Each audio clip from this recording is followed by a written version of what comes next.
প্রাচীরের দেশ বলা হয় চীনকে, মুক্তার দেশ কিউবা, মুক্তার দ্বীপ বাহরাইন, পিরামিডের দেশ মিশর, আগুনের দ্বীপ আইসল্যান্ড, মন্দিরের শহর বলা হয় বেনারসকে, ম্যাপল পাতার দেশ কানাডা, সোনালী তরুণের দেশ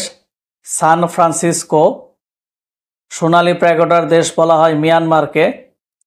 সাত পাহাড়ের দেশ রোম, হারারের পূর্ব নাম সলসব্যারি, ইউরোপের ককপিট বলা হয় বেলজিয়ামকে,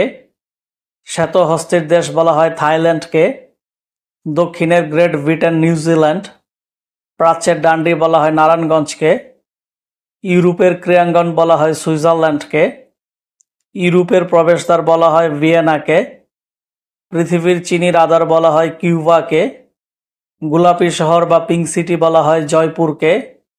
ইউরোপের ক্রিয়াঙ্গন বলা হয় সুইজারল্যান্ডকে।